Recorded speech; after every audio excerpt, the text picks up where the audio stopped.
Good evening, Planet Earth. Tonight, I want to talk to you about inaction.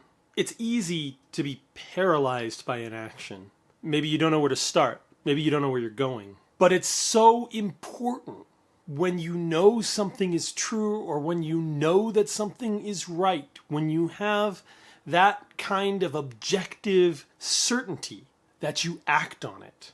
Because change will never happen if you don't. Prepare for spoilers, because here is my favorite analogy.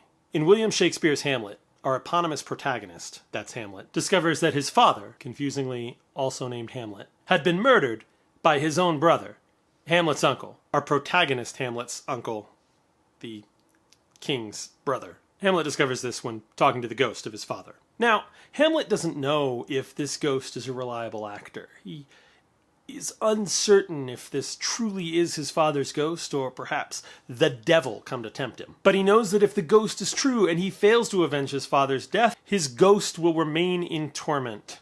Hamlet spends much of the play debating whether or not he should take action on this instruction to kill King Claudius, his uncle, who is now married to his mother, and he's frequently frozen by inaction. There's a great scene where Claudius is kneeling in prayer. He's considering repenting for the murder of his own brother. In doing so, on his way to meet his mother, Hamlet sees him and considers killing him right there on the spot, but can't.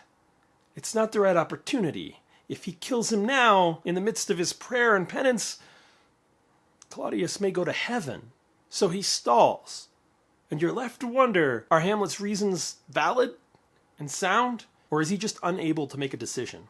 By the end of the play, the only decision that Hamlet has made is not to decide. If you choose not to decide, you still have made a choice. He says, there's special providence in the fall of a sparrow. There's a special providence in the fall of a sparrow. By which he means his fate is not his own. He's challenged to a duel by Laertes. You see, Laertes has been goaded on by King Claudius in this action because Hamlet had inadvertently killed Laertes' father Polonius earlier in the play.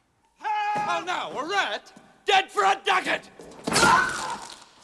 Dead! It's not meant to be a duel to the death. It's a way of resolving their differences through honor. Hamlet accepts, considering his fate no longer his own. But at Claudius's goading, Laertes has poisoned the tip of his sword. He intends to scratch Hamlet, and in doing so, kill him to avenge his own father's death. The play is a tragedy, and it doesn't end well. Hamlet is scratched by the blade. He doesn't know it yet, but in a mix-up of swords, he returns the scratch. Both he and Laertes are doomed. Treachery, goaded on by Hamlet's uncle, King Claudius. When Laertes reveals this to Hamlet in an effort to parlay forgiveness, Hamlet is no longer held in inaction. Hamlet acts on his rage, on his passion, and with Laertes' poison-tipped blade, runs through King Claudius. There's more to it than that, though. By this point in the play, the dead are starting to pile up. All this inaction has left us with a last-minute act of passion, which resolves nothing. We'll never know what really would have happened if Hamlet had taken action earlier, if he had done something about his situation, if he had looked at the bigger picture. But by leaving everything to fate until the last minute, and only then reacting and responding based on anger and passion, well, the end result was the end of his dynasty. Today, we are facing a serious and significant crisis. Our climate is changing, and we are largely responsible for that. There are people in power who don't even want to acknowledge our influence on our climate. Furthermore, they muddy the waters and try to keep us from taking any action. They want us docile and confused, uncertain, unsure. I can't be clear enough about this. There is no debate.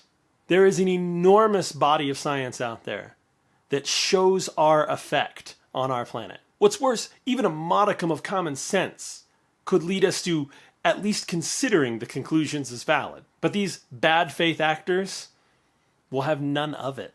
If we don't get together and start to take real action, us, our children, our children's children, are going to find it more and more difficult to make a living, to survive, and to have a planet that's worth living on.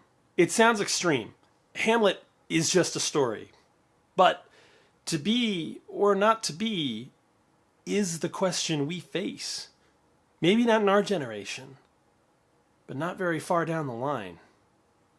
Do what you can at home. Do what you can at the ballot box. Volunteer. Fight back against the lies and disinformation of people who only stand to gain in the short term and only in their wallets. Because why should those people with those influences have your interests in mind? They won't, unless you make them. We all have to act. Remember, it's the little things. Leave your comments below. Please try to keep it civil. I hope you subscribe, and thank you for watching.